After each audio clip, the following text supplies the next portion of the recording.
Sniper? Yeah, I'm totally ready. All right. All right. What's up, YouTube? Welcome to the Take 5 podcast. I'm Aaron Action. I'm Tex Nasty. And I'm Johnny Skulls. Today we have recurring guest, Dustin, and special guest from the Glam Slam Boogie Woogie rock and roll band Midnight Devils, hailing from Omaha, Nebraska. Guitar slinging Eddie Van Halen fanatic, Chris Sniper Heinlein. Thanks for coming on, man. Hey, thanks for having me, bros. I appreciate it, man. Yeah, it's gonna be fun. All right. Today's topic is top 5 David Lee Roth era Van Halen songs. All right, Sniper, what'd you have for number 5? Now, are we in there? Is there? Okay, I have a few questions. Are we in reverse order? We're reverse order. Yeah, 5 to 1. So 1 being your best. Okay, and I'm picking my lowest one. Yeah, So we'll go from. Thought. Okay. Since there's 6 David Lee Roth albums, shouldn't we do the top 6? With this. We do honorable mentions, but if you want to give us 6, go ahead. Okay, so I'm gonna go 6 to 1 because actually go ahead and give us 6 and 5, and then we'll go on from there. Okay. Okay. All right. That works. Okay, so this is really hard because, I mean, I base them off like weird criteria, but one of my one is 5 and 6 was Light Up the Sky off Van Halen 2, which had a super cool breakdown in the middle of it, and then Lost Control on Women and Children First. Right on. Right on. All right, Dustin, what'd you have for number 5? Number 5, I've got the ever classic Everybody Wants Some. For the no other reason that everybody wants some. Yep.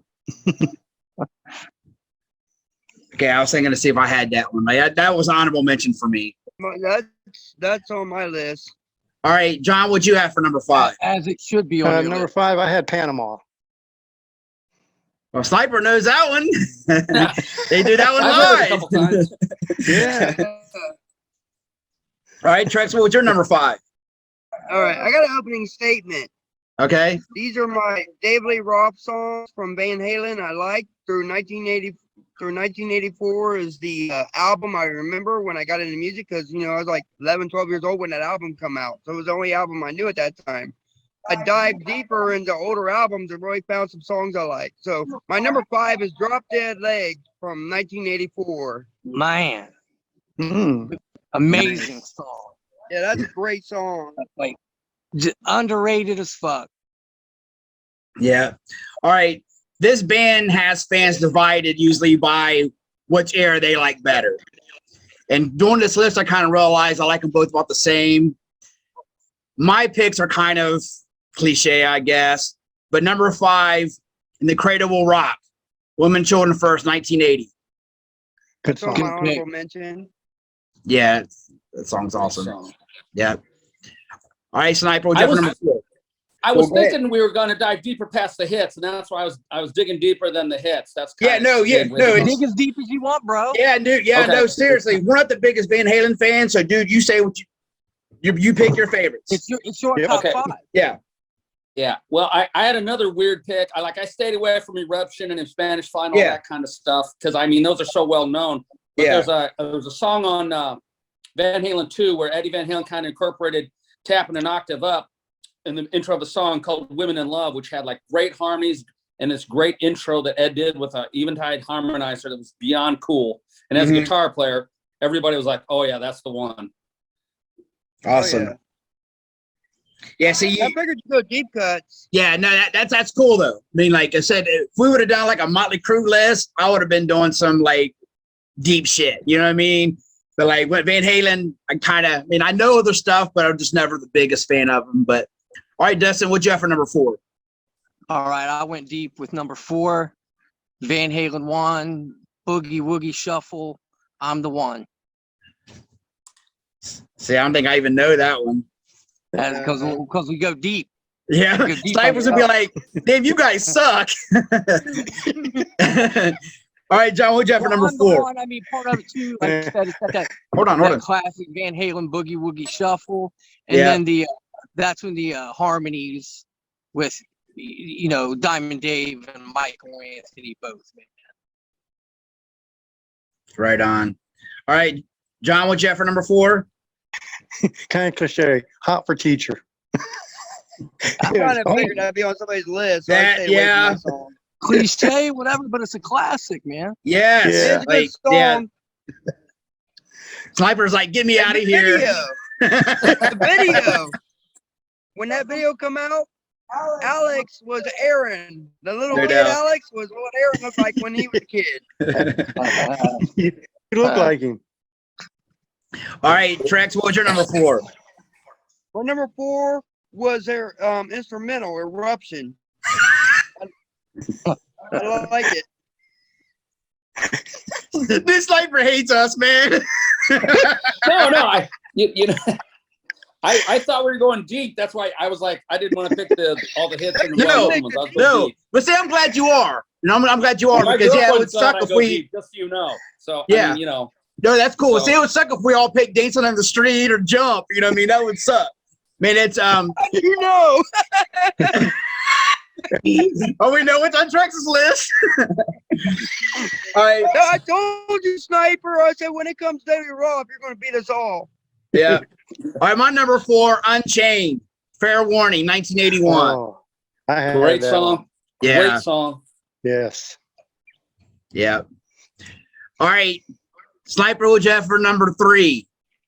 Well, unfortunately, it's already been broke. The seal broke. I'm the one by Van Halen on the first album.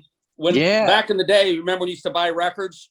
It Yeah. was like the 4th song, 5th song on that album, and just it's got such like the shuffle. Yeah. To come into The it so boogie hard, and shuffle. as far as guitar playing goes, I mean, Ed was just fucking on fire. And if you saw him live, I mean, he just so went for it on that song. And then there was that 4-part harmony in the middle break. And Yeah. it comes back out, and it just, the shuffle on that makes that one of the hardest Van Halen songs to play ever.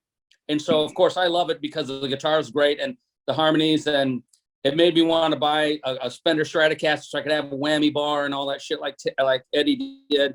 And so that's why it's my number 3. Awesome. And I agree. Like everything about that song is everything Van Halen, that era Van Halen was. Show, the energy, the harmony, everything you said, bro. That's why I picked it also. Yeah. Great story. It's a great song, great choice. Yeah. All right, Dustin, what was your number 3? My number 3 has already been said also, Unchained, because you can't fuck with it. Yeah. You can't, Another one, amazing harmonies. It just, yeah, man, Unchained. Everybody, people that don't even know it, but they don't realize they fucking know it. I agree. Yeah. I didn't realize that You was hear a that song. opening guitar riff, and you're like, okay, yeah, I know that. Yeah, everybody knows it. Oh, yeah, for sure. All right, John, what's your number 3? Jump. Unchained. Unchained up. Hey, Yeah. Hey, there's a reason why. There's a reason why it's Yeah. on everybody's list, man. Yeah, There's that a is a reason good why. song. Yeah, it's an awesome song. Oh, yeah. Great song. All right, Trex. All right, I'm not picking Unchained, so don't have to worry about that one. This song here has like been played a lot on the radio, but it's this song "Running with the Devil." Like they play this song to death, but it's still a good song. Yeah, opening fucking song. Just Yeah. to the whole legacy. It is good, but I kind of got burnt out on that one. And I understand why, but it's the opening song to that band's legacy. Yeah. And same thing. You hear that bass shit and that or the horn coming in, whatever, with that bit, you fucking know it, and you're gonna fucking rock out, man. Oh, yeah. Cannot. All right, Absolutely true. All right, my number 3, Mean Street. Great song. Good Yeah. pick, man. Yeah. Great pick. Fucking Ed's on fire on that one. On that album, in general, Ed started using a lot more overdubs and so forth and playing a rhythm track under stuff. And on that particular song, at that outro solo he does on that is just unfucking believable. You know, he's just, it is so fucking good. And, you know, as a young, impressionable young fella, I was just him stepping out and doing what he did on that at the end of that song was fucking unbelievable. I still, when I played a Van Halen tribute band years ago, and I'm like, this is one of my favorite songs to play because I kind of had, they'd let me go as long as I wanted, and I would go for a long time, and then I'd play a couple chords and we'd end it. But I loved how he steps out on that, you know? Yeah. It's the jam. All right. All right, Sniper, what's your number 2? This is a tough one for me because I was going to do Unchained, but I was fighting with it because that's one of my favorite songs is that you open with it. But I went in another direction and I picked Little Guitars off Diver Down, which was a super cool song because he played it on a little tiny Les Paul that was made for him. And it's tuned to like a weird tuning. And it's got this really cool guitar part and backup harmonies. And it's just a cool little guitar and a little ditty. And it's plus it's at its finest, you know. It's just a great Van Halen song. Absolutely. All right, Dustin, what's Jeff for number 2? My number 2, someone else already said, but for me, 1984 is the record when I got into Van Halen. I was 10 years old. Of course, the videos and, you know, all the songs that are mentioned, but Drop Dead Legs, man. That's great. Fucking fire. That song is just, I can't even, that was debate. It switched around. It was hard for me. What ended up being my number 1, Drop Dead Legs originally was going to be my number 1, but we'll get to my number 1. All right, John, what was your number 2? Jamie's Crying. That's a good song. To me, it's like a ballad. So, and I'm usually not into those things. Yeah, see, like that, I think that song got played out too. It's not bad, but yeah, I hear it all. It's another classic. Yeah, another classic off the first record. The thing is with Van Halen though, it's like it's either a hit or a deep track. I mean, like they have so many hits, but then you have like all the other deep tracks. I mean, every song, every album had hits on it, at least back then. You know what I mean? Right. So I mean, everybody's heard Van Halen songs. So yeah. All right, Even if they don't know it is Van Halen. All right, this has already been said, but I done this song because I remember the movie and the scene in the movie Better Off Dead when John Cleese's cooking the burger and he's like making a monster burger and he comes up with the Eddie Van Halen guitar. Everybody wants some. So I was like, that was a cool part of the movie. Yeah, that is good. Yeah, that was on my list too. Like, so I got rid of it. It was good in that song too. Yeah. All right, my number 2. I switched it up a little bit so we don't have too many repeats. But I had Where Have All the Good Times Gone? Diver Down. Good song. I have that as an honorable mention. Yeah. Yeah, and I want to comment on that. I learned this a couple years ago because I have Sirius XM in my car, and whatever one of the DJs they played that, and I never noticed this, and I know Sniper will know this, that through some of that, where have all the good times gone? They say, where have all the good drugs gone? Wow. That's in there. So next time you listen to you know that, Sniper? I've heard that rumor. I have heard that. No, you're gonna listen to it, and not all of them say it, but because it's all hard, it's all backups. But Right. Some of them say it. It's crazy, yeah. Well, it was 1982. Yeah. So cocaine, hell of a drug back then. Still kind of is, but I mean, David Lee Roth and Eddie were in. That did a lot of blow. So that wouldn't shock me. So how many times have you seen Van Halen, Sniper? Probably about. Okay, let me run the math in my head. About 25 times. Oh shit! Wow. Right. You ever get to see him with David Roth? Yeah. So, I mean, I saw every tour from 79 up. So I saw 1984 tour 2 nights in a row in Omaha. Both nights sold out. I've seen him in Kansas City, Lincoln, Greensboro. I've seen and Sioux Falls. I've seen him in several different venues on different tours, and like I said, a couple nights in a row in 1984. I've seen him with Sammy Hagar several times. With never saw the Gary Sharon show, which I don't know why I didn't go, but I wonder why. That was a weird time. That was a weird time. Yeah, for sure. See, I've never seen. Go ahead. You there? Hello? Go ahead, Cyber. What was you saying?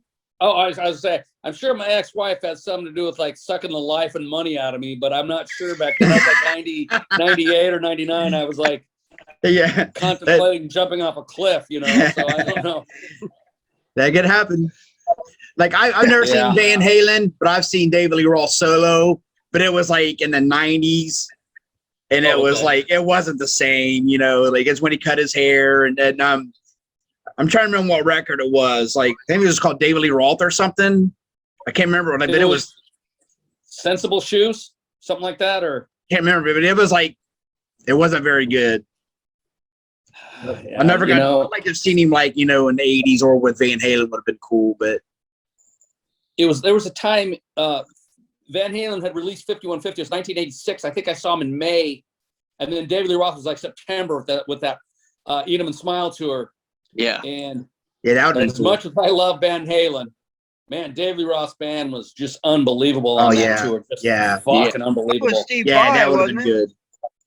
Steve Vai played Stevie Vai, Billy Sheehan, Greg Bissonette on drums, and it was just unbelievable. They were hungry and they were good, and Dave was actually really good too back then, and quite the production, Yeah, I can imagine. Yeah, Van Halen was more about playing the songs with Sammy Hagar there. Ed was doing keys, and I think Eddie Trunk just had a analysis 5150 versus Eat 'Em and Smile, which one's better, blah blah blah. And it's split right down the middle, obviously, for a lot of people. There's some good songs on both.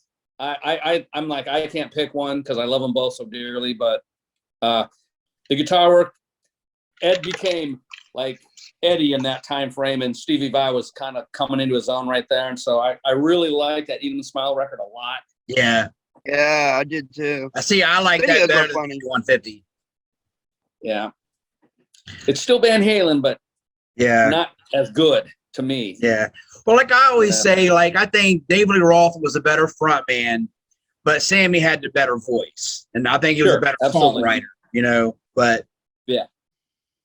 But like if I had go ahead. I'm sorry. Go ahead. No, go ahead. I'm sorry. No, you're fine. Go ahead. I felt like the songwriting changed so much. In 1984, that like the part were gone, like the Hot for Teachers and the Panama, which you're like, oh man, these are such great songs, Yeah. And then it was Love Comes Walking In. You're like, what the fuck is this, And keyboards, and you're like, I still loved Eddie Van Halen, obviously, because he's still Eddie, but that the fire was different, it wasn't as the songwriting wasn't as, I don't know. I like David Roth's songwriting a lot better than I like Sammy Hagar's. Well, see, Van Halen. Now, Sammy Hagar as a solo artist is fine, Yeah. I didn't see, my issue though is they did too many covers with David Lee Roth. And it's like that's what they were. See, that's what they were known for. Though. I know, but that's what I'm saying. Like there's a lot of covers. Yeah. But like I like. Though. Yeah, I mean, they are good. They make them better. That's for sure. Yeah, but Woman. Yeah, but I mean, like, if I had a choice of which era I would say, it would of course be Roth because I think it'd be better show overall. But yeah. Sure. All right, Sam, what's your number one? After much thought process and going over the coals and doing everything, I came up with was probably the coolest Van Halen song ever. It's a song off Women and Children First. It's called Romeo Delight. It's probably pretty deep. They used to open with it quite a bit. That's an honorable mention of mine. That's the middle breakdown is just unfucking believable. It's Ed. That's when Ed started. I mean, that's where he started tapping on that, and that's where the Mean Street intro came from. That you can see like the progression, and everything about that song is so fucking cool. And that was the song David Lee Roth concert would go, oh, I forgot the fucking words. That's where that song started on that tour. And you're like, I'm at the US Festival and everything. It's just so fucking good, you know? But yeah, it's probably my favorite Van Halen song of all time. So, that's awesome. All right, Dustin, what was your number one? Like I said, this was the debate between this song and Drop Dead Legs, because 1984 is, like I said, the record that got me started with Van Halen when I was young. But this song, man, riff, fuck, man, somebody get me a doctor. That great fuck, song. Right on. fuck, yeah.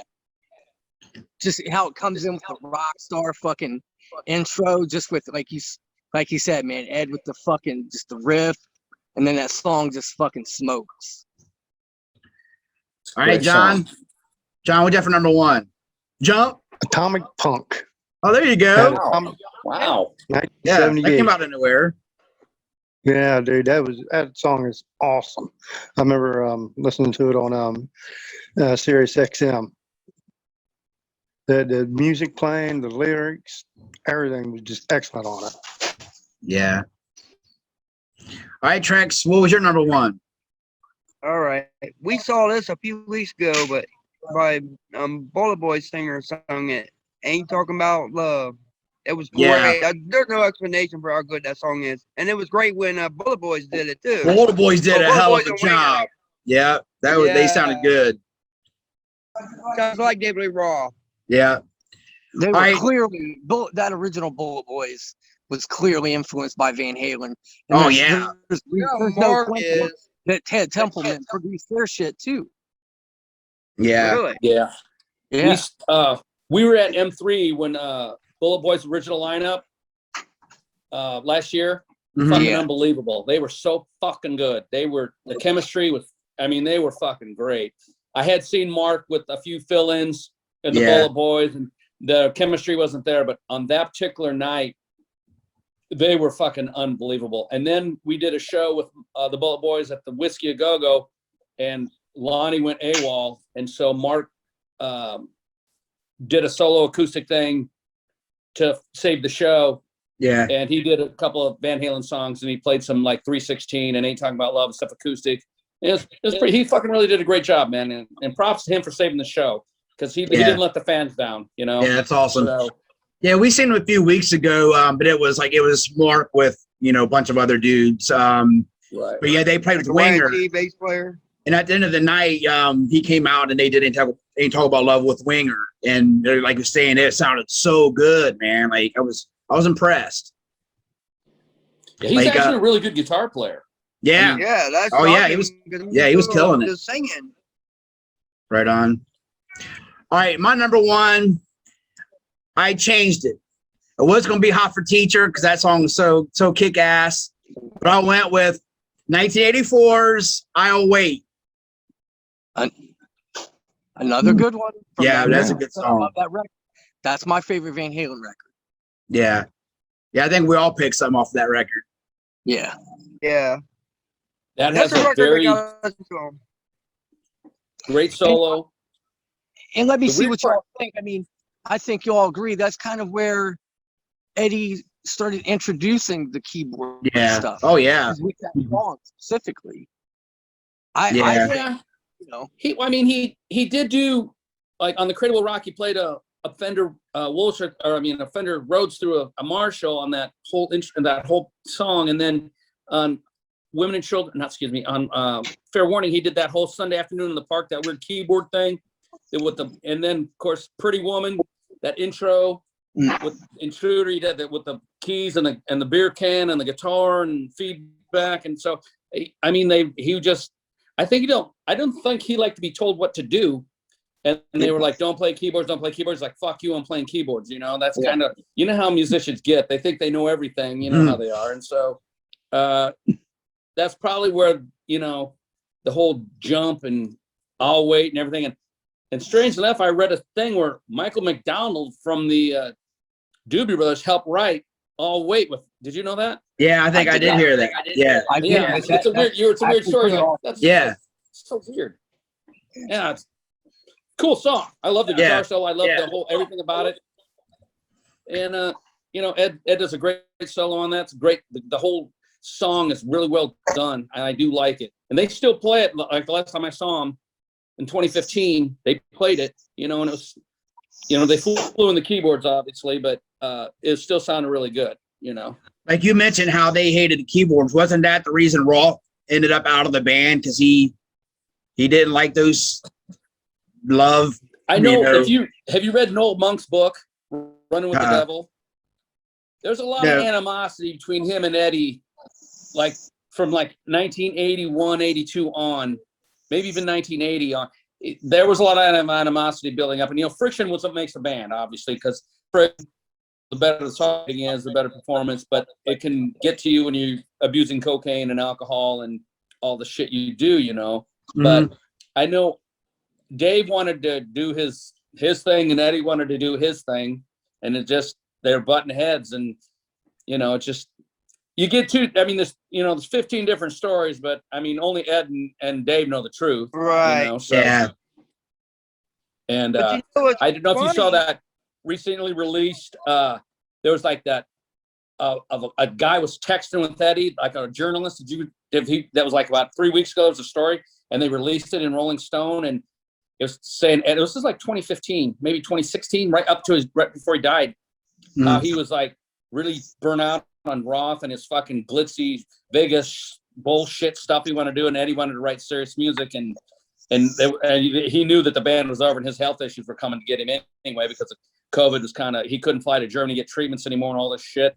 But the text exchange between them two were really like eye-opening for me, because I thought they were getting along. Apparently they weren't.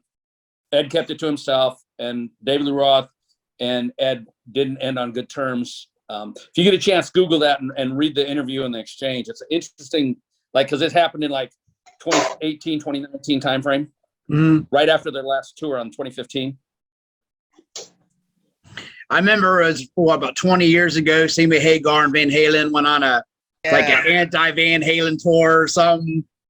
It didn't Sam and Dave tour? Couldn't get long. Yeah. Remember that? Like, didn't last very long.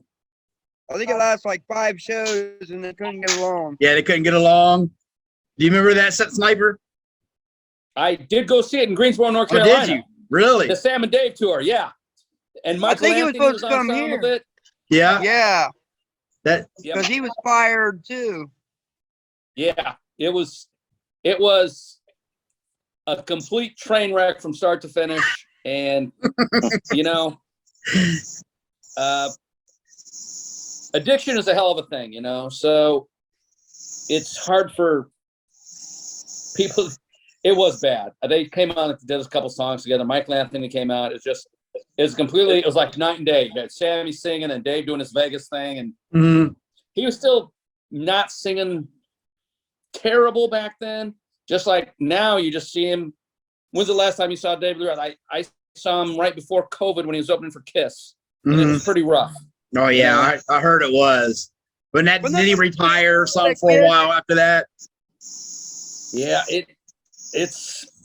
I don't know, man. I love Dave. I know it's maybe. I don't know. I love Dave. He's Dave. You know.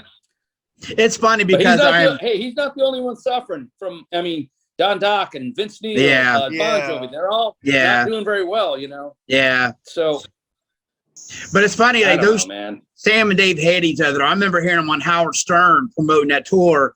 They couldn't even get along in there. You know, like, oh, ain't talk about love's better than Love Walks In, and they're like arguing on the show, and like they're trying to go on tour together, and they can't even sit in the same room together. I was like, man, this is gonna be a disaster in the end. It didn't last very long. Like 3 weeks or something like that. It didn't last very long. A month maybe. It didn't even make it to the city because I remember when the tour happened, they announced it, and all of a sudden it was canceled. I think Greensboro may have been the first or second date, and so it was rough. So I don't know. All right, Sniper. We're getting low on time. You want to promote your social media or anything? Yeah. You just go to the midnightdevils.com or our Facebook page, and we're on all streaming platforms. We got a new album out called Never Beg for It. We got a single out, Highway 69, that's going. We also have a new video for, we did a cover of Working for the Weekend. And we got, I don't know if you guys have seen this on YouTube, got the Pink Bastard dancing on it. And, you know, we got a new, we're going to have vinyl coming out with it, with 2 songs on etched vinyl, and that'll be available pre-sale. I believe it is available right now.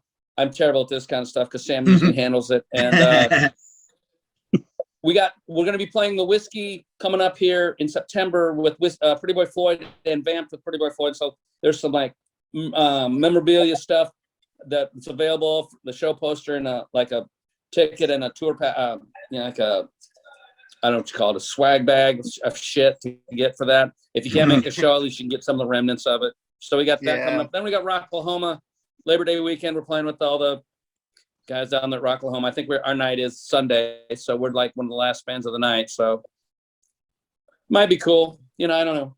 Yeah, I bet that's gonna be fun. So how's your shows been though? I mean, like, been like good turnouts and stuff. Yeah, we did a homecoming show, CD release party in Omaha last Friday, and then we drove to St. Louis, and we were supposed to be playing with Slaughter, but it got something happened. I'm not 100% sure what happened. But so we weren't going to be able to play, and then another bar like that was 20 miles away said, "Oh, you can just play with you can just play no Slaughter, but we'll take you." And they put us up for a show. I mean, it was great. It was packed, and so right outside St. Louis. And so it was pretty good. It was a great turnout. Sold all the merch, had a good time, got stupid, the best thing of all, my amp turned on. I get loud. I'm happy. So, You guys are so fun to watch live. We just talked about this earlier, man. You guys are so good live. So much energy. Yeah. Did you watch the Sam episode? Because me and Trex was like, we was telling like how when you guys were on, how like, oh man, this is the greatest shit ever.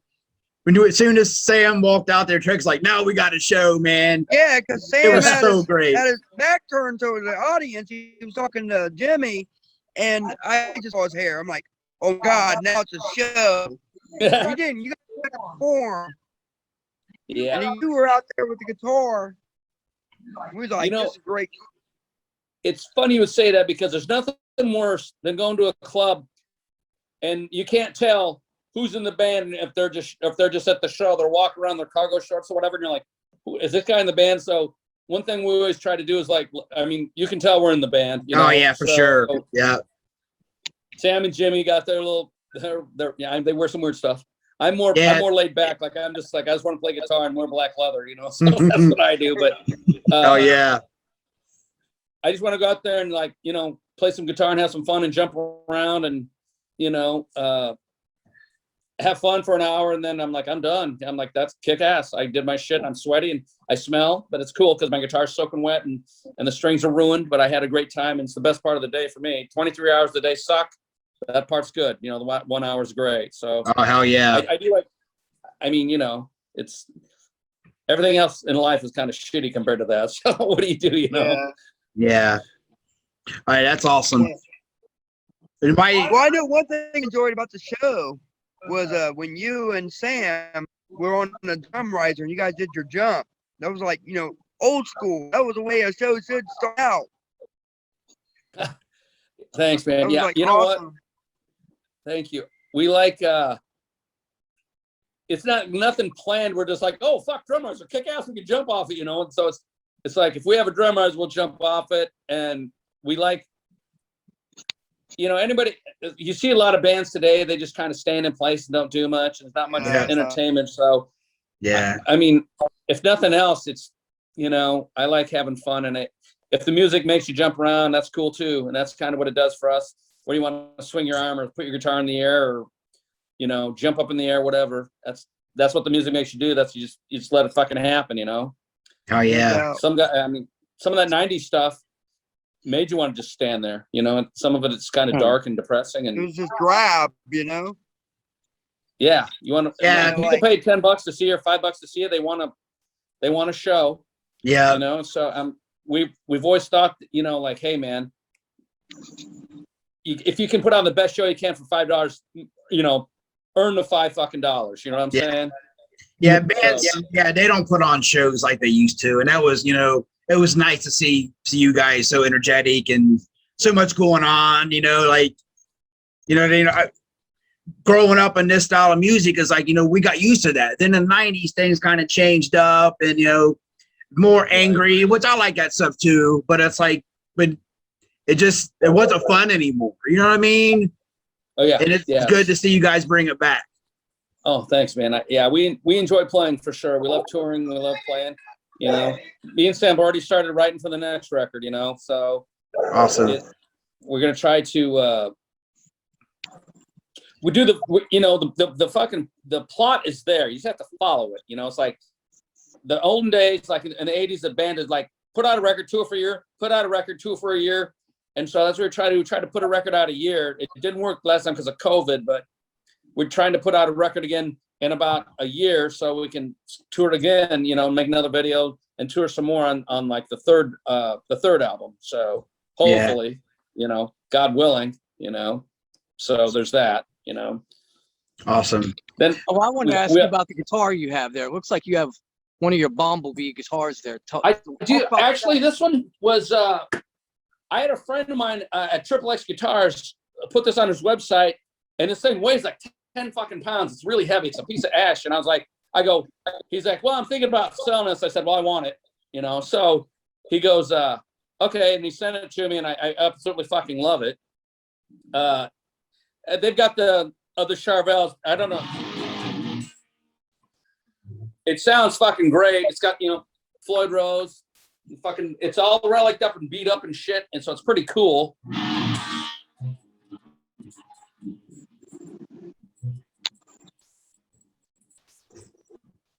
It sounds fucking great. He's got I don't know, he's got some kind of weird pickup I don't normally use. It's like a hand wrapped one from Detroit or something. I'm not 100% sure, but it's just a hand built one that he relicked up for me. It's all, you can see right there how he's kind of, it's beat up and relicked in the backs. Yeah. He just did it to, it's like Eddie, like on the 79 or 82, and it was all beat up and it's cool. And I'm like, yeah, if it's all nice, you don't want to fuck it up. This one's already beat up. I don't got to worry about it. But right on. That's awesome. I had another one laying here. I don't know if you recognize this, but it's probably like more like what you saw him play most of the time, the old Frankie. Yeah. It's all beat up and shit. And Wayne Charvel made me that one, and Triple X made me this one. And I've got a few Van Halen guitars. Hey, hold on, Sniper. I don't mean to cut you off, but we're about out of time. Are you sticking around for the Sammy Hagar, right? Yeah, absolutely. All right, so we'll hit you back up in a couple minutes. Okay. And then you can tell more stories. We want to hear these stories. Okay. Yes, we do. All right. Thanks for coming on, man. Hey, thanks for having me. I do appreciate it. All right. 5 and out. Welcome, man. All right. Don't forget to hit like and subscribe. Hit the bell icon so you'll be notified when we upload a new video. Follow us on Facebook at Take 5 Podcast. Thanks for watching. 5 and out.